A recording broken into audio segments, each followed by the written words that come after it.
ඔන්න බොහෝම ඉස්සර කාලේ ලස්සන රාජධානියක් තිබුණා. බොහොම කාරුණික රජ කෙනෙක් තමයි මේ රාජ්‍ය පාලනය කළේ. ඊළඟ පැමිණිලිකරු කැඳවන්න. මොකක්ද ඔබේ පැමිණිල්ල? අවසර මහරජතුමනි, මම බොහෝම අමාරුවෙන් තමයි එළවලු ටිකක් වවාගෙන ජීවත් වෙන්නේ. නමුත් මහරජතුමනි, මේ ඉන්න කොළු ගැටයා මගේ වත්තෙන් හැමදාම එළවලු හොරකම් කරනවා. අද නම් අතටම අහු වුණා. මොකද ඔය දරුවා මේ පුද්ගලයාගේ වත්තෙන් එළවලු හොරකම් කරන්නේ? අවසර මහරජතුමනි, මට කෑමට යමක් හොයාගන්න බැරි දවසට තමයි ඔය වත්තෙන් එළවලු ටිකක් කඩාගන්නේ. ඒ වුණාට හොරකම කියන්නේ බොහොම වැරදි දෙයක්. එහෙමයි මහරජතුමනි. මොකද ඔය දරුවා හොරකම් කරන්නේ? ඔය දරුවගේ දෙමෝපියන්ටත් පුළුවන් මේ පුද්ගලයා වගේ මහන්සි වෙලා ගොවිතැන් කරන්න. එහෙම නේද? අනේ මහරජතුමනි, මං කුඩා කාලෙදිම මගේ පියා මිය ගියා. ඊට පස්සේ මාවයි නංගිවයි ගොවිතැන් කරලා බලාගත්තේ අපේ අම්මා. ඒත් දැන් ටික දවසක ඉඳන් අපේ අම්මා ලෙඩ ඇඳට වැටිලා ඉන්නේ. නංගි බඩගිනි කියලා අඬනවා. බලන් ඉන්න බැරි කමට තමයි මං මේ වත්තට පැනලා එළවලු ටිකක් හොරගම් කළේ. අනේ මට සමා වෙන්න මහරජතුමනි. මොනවා වුණත් හොරකම කියන්නේ වැරදි දෙයක්. හොඳයි. මම භාණ්ඩාගාරයට අනකර සිටින්නම්. ඔබගේ මව සුවවනතුරු නිවසට අවශ්‍ය සියලුම දේවල් සපයා දෙන්න කියා. අනේ බොහොම පිං මහරජතුමනි. රජතුමාගේ මේ කාරුණික බව නිසා රටේ ජනතාව රජතුමාට ගොඩක් ආදරය කළා. නමුත් රජතුමාට කනස්සල්ලට කාරණයක් තිබුණා. ඒ තමයි රජතුමාගෙන් පසු රාජ්‍ය පාලනය බාර ගැනීම සඳහා පුත් කුමාරයෙකු නොමැතිවීම. අනේ මන්දා දේවිය, අපිට අඩු ගානේ දියණියක්වත් සිටියානම්. බලමුකෝ රජතුමනි, අපිට ඉක්මනින්ම දරුවෙක් ලැබේ. වැඩි දවසක් යන්න කලින්ම දේවිය දූ කුමාරිකාවක් බිහි කළා. රජතුමාට බොහෝම සතුටුයි. අපිට පුත් කුමාරයෙක් නැතත් දැන් දූ කුමාරිකාවක් හරි සිටිනවනේ. ඒ නිසා අපේ දූ කුමාරිකාවට දෙන්න පුළුවන් උපරිම සැප සම්පත් දීලා තමයි හදන්න ඕනේ. ඔව්. සේවකයිනි, ඊට පස්සේ මේ මාලිගාව අපිට කොහෙවත් කුමරියගේ පයට පෑගෙන ගල් කැටයක් බොරළු කැටයක් අඩු ගානේ කෝටු කෑල්ලක්වත් තියෙන්න බෑ. රජ මාලිගාවේ පොළොවේ හැම තැනම රන් රිදී කැට අතුරන්න ඕනේ. තේරුණාද? එහෙමයි මහරජතුමනි. මේ මාලිගාවට මීට පස්සේ කපුට පොල් කිච්චෝ වගේ බාල සත්තු කවුරුවත් ඉන්න බෑ. ඒ වෙනුවට බොහොම වටින කුරුල්ලන් ගෙනල්ලා මේ මාලිගාවට තිබෙන උද්‍යානයට දාන්න ඕනේ. එහෙමයි මහරජතුමනි. කුමරියට ලැබුණේ රත්තරන් වලින් හදපු සෙල්ලම් බඩු. කුමරියට කුඩා කල සිටම අඳින්න ලැබුණේ රත්තරන් මිශ්‍ර ඇඳුම්. කුමරිය නිදාගත්තේ මණික් අල්ල උපවපු රත්තරන් ඇදක. කොටින්ම කුමරිය හැදී වැටුනේ දිව්‍ය කුමාරිකාවක් වගේ. ඉතින් මේ විදිහට කාලයක් ගත වුණා. කුමාරිකාව තරුණ වයසට එළඹුණා.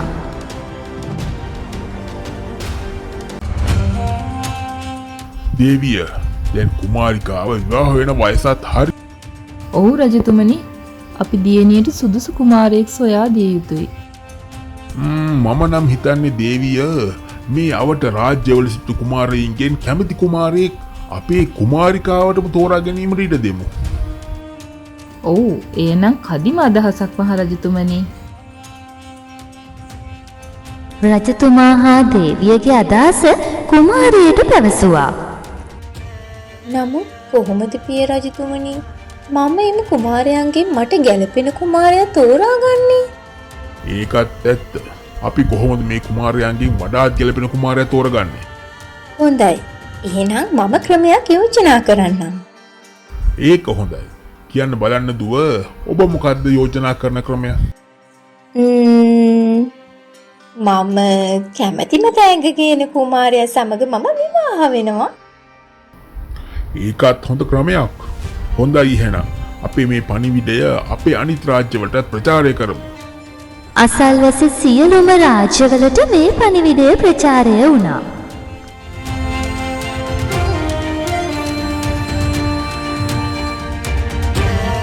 ඔරන්තිස් රාජ්‍ය වගේ අති විශාල රාජ්‍යයක කුමාරිකාවක් සමග විවාහ වෙන්න ලැබෙන එක නම් අති විශාල භාග්‍යයක්. නමුත් අපි කොහොමද පිය රජතුමනි හොඳම ත්‍යාගය යවන්නේ? කාන්තාවන් බොහොම කැමතිනේ ලස්සන ඇඳුම් පැළඳුම් වලට. අපි ඒ නිසා පෙට්ටියක් පිරෙන්නම ලස්සන ඇඳුම් දාලා යවමු. මේ විදියට අසල්වැසි රාජ්‍ය 4කම කුමාරවරුන් ලස්සන ඇඳුම්, ලස්සන කුරුල්ලන්, ලස්සන බිත්ති සරසිලි, කිරිගරුඬ පිළිමාදී ත්‍යාග සමග ඔරන්තිස් රාජ්‍ය වෙත පිටත් වුණා. මේ අතර තවත් එක් රාජ්‍යයක් තිබුණා. එම රාජ්‍ය බොහෝම දුප්පත් රාජ්‍යයක්. එම රාජ්‍ය පාලනය කළ රජතුමාගේ කුමාරයා බොහොම කාරුණික කුමාරයෙක්. මම නම් කියන්නේ පිය රජතුමනි අප වැනි දුප්පත් රාජ්‍යයක් සමග එකතු වීමට ඔරන්තිස් රාජ්‍ය වගේ විශාල රාජධානික කුමාරිකාවක් කැමති වෙන්නේ නැති වෙයි. ඒ නිසා මම මේ අවස්ථාව සඳහා සහභාගී නොවී සිටිනම් පිය රජතුමනි. නමුත් එම රාජ්‍ය රජතුමා කළ ඉල්ලීමක් අපිට ප්‍රතික්ෂේප කළ නොහැකි. නමුත් අපි ගෙනියන ත්‍යාගය කුමක්ද පිය රජතුමනි? අප රාජ්‍ය සතු තියෙන වටිනා මුතුමැණික් වලින් පිර වූ රත්තරන් පෙට්ටියක් අපගේ ත්‍යාගය වශයෙන් රැගෙන යන්න. හොඳමයි පිය රජතුමනි. රාජ්‍යයන් පහෙන් දුප්පත්ම රාජ්‍ය සිටි කුමාරයා තමයි වටිනම ත්‍යාගය රැගෙන ගියේ. කුමාරවරුන් 4 දෙනෙක්ම ඔරන්තිස් රාජ්‍යයට පැමිණියා. කුමාරවරුන් ඔවුනොවුන් ගෙන ත්‍යාග පිළිබඳ පුරසාරම් දොඩමින් සිටියා. කුමාරිය අනිවාර්යෙන් හිමිවන්නේ අප රාජ්‍යයන් 4න් එක් කුමාරයෙකුට තමයි. ඒක ඇත්ත. දන්නවද වැඩක්? අර දුප්පත්ම රාජ්‍යයක් තියෙන්නේ. ඒකේ කුමාරයාත් මේකට සහභාගී වෙනවා කියලා කියන්නේ. මම මේ කල්පනා කරේ අර දුප්පත් රාජ්‍ය කුමාරයා මොකට මේ අවස්ථාවට සහභාගී වෙන්න එනවද කියලා. සමහර විට මෙතන හොඳම දුප්පතා තෝරනවා කියලා ආරංචියක් ගිහිලා තියෙනවද දන්නේ නැහැ. අනිත් රාජ්‍යයන් 4 කුමාරවරුන් දුප්පත් රාජ්‍යයෙන් පැමිණීමට නියමිත කුමාරයාට උසුළු විසුළු කරමින් සිටියා. ඔබට පණිවිඩයක් තිබෙනවා කුමරුනි. ඒ මොකක්ද? මොනවා? ඇයි කුමරුනි? මොකද්ද ගැටලුව? මා චරපුරුෂ නොදා තිබුණා දුප්පත් රාජ්‍යයෙන් පැමිණෙන කුමාරයා එයාගේ ත්‍යාගය වශයෙන් මොනවද රැගෙන එන්නේ කියලා සොයා බලන්න. ඉතින් මොනවද ඔහු රැගෙන එන්නේ? ආරංචි හැටියට නම් ඔහු රත්තරන් පෙට්ටියක රන් රිදී මුතුමැණික් රැගෙන එනවා. මොනවා? එහෙම වුණොත් අපි 4 දෙනාම අනිවාර්යෙන් පරාජයටපත් වෙනවා. මොකද මේකට කරන්නේ අපි? මට හොඳ අදහසක් ආවා.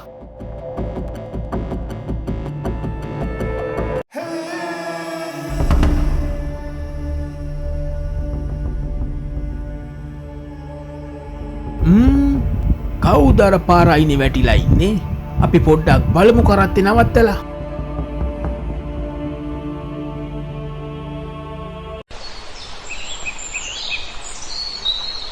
දැන් කොහොමද ඔබට? මට දැන් හොඳයි. මට හොඳයි. කුමාරයා සහ රාජපුරුෂයා මග වැටේ සිටි පුද්ගලයාට උදව් කළා. අවසාන කුමාරයාත් ඔරන්තිස් රාජ්‍යයට පැමිණියා.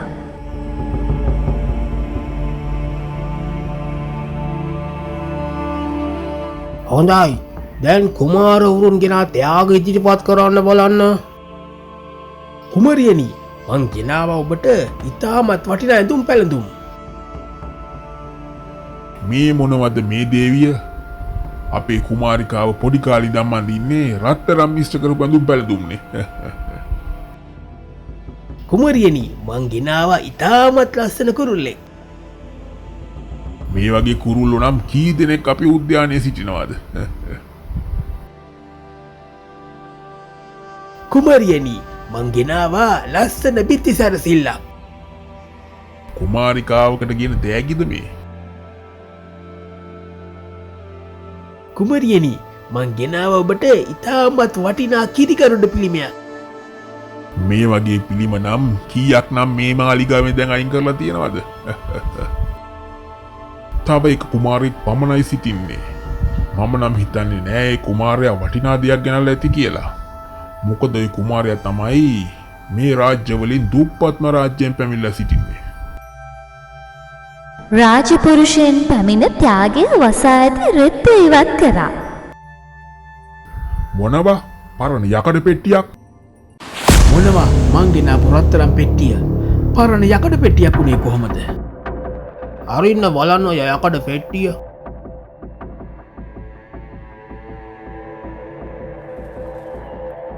මේ මොනවද මේ? ගල් කෑලි බොරළුයි කෝටු කෑලි ටිකකුයි. ඒ මදීවට කපුටෙකුත් අල්ලගෙන කුඩුවට දාගෙන ඇවිල්ලා. මේ මොන අපහසයක්ද මේ? මේ මොනවද මේකේ තියෙන්නේ? මම හිතන්නේ මොකක් හරි වැරදීමක් වෙලා මහරජතුමනි. මේ මොන අපහසයක්ද මේ?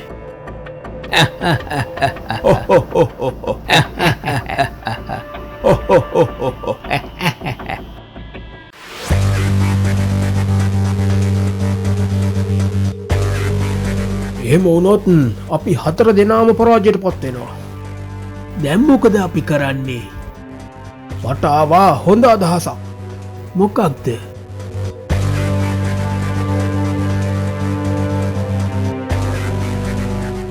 ඔබ මෙතන සිහිමුර්ජා වෙලා වගේ වැටිලා ඉන්න ඕනේ. හොඳමයි කුමාරුනි. කවුද අර පාරයිනේ වැටිලා ඉන්නේ? දැන් කොහොමද ඔබට? මට දැන් හොඳයි යෝ මට හොඳයි.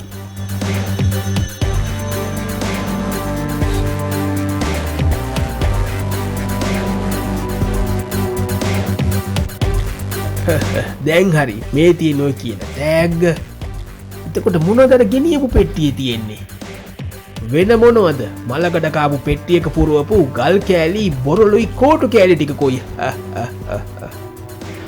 තව කපුටෙකුත් දැම්මා.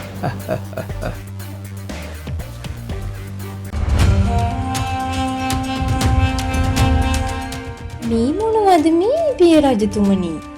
මම මීට කලින් කවදාවත් මේ වගේ දේවල් දැකලා නැහැනේ. ඔව් ඔබ ඉපදෙන දවසේම අපි මාලිගාව අපට තිබෙන සියලුම ගල් බොරළු කෝටු කෑලි වගේ ඔබේ පයට කුඩා හෝ සීරීමක් සිදු විය හැකි සියලුම දේවල් ඉවත් කළා. ඒවනම් හරිම පුදුමයි.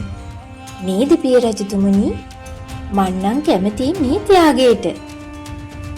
මේ කුරුල්ලත් මම මීට කලින් කවදාවත් දැකලා නැහැ. නමුත් කුමරිය ඔය නොවටිනා දේවල්නේ. ඔබතුමා පොරොන්දු වුණානේ. මා පුදුමයට පත් කරන ත්‍යාගයේ ගෙනෙන කුමරු සමග විවාහ වීමට එකඟ වන බවට. හොඳයි. ඔබගේ කැමැත්තක් කුමරිය. මා එහෙනම් මාගේ පොරොන්දු ඉෂ්ට කරන්නම්. මොනවා? මේ මොකක්ද මේ වුනේ?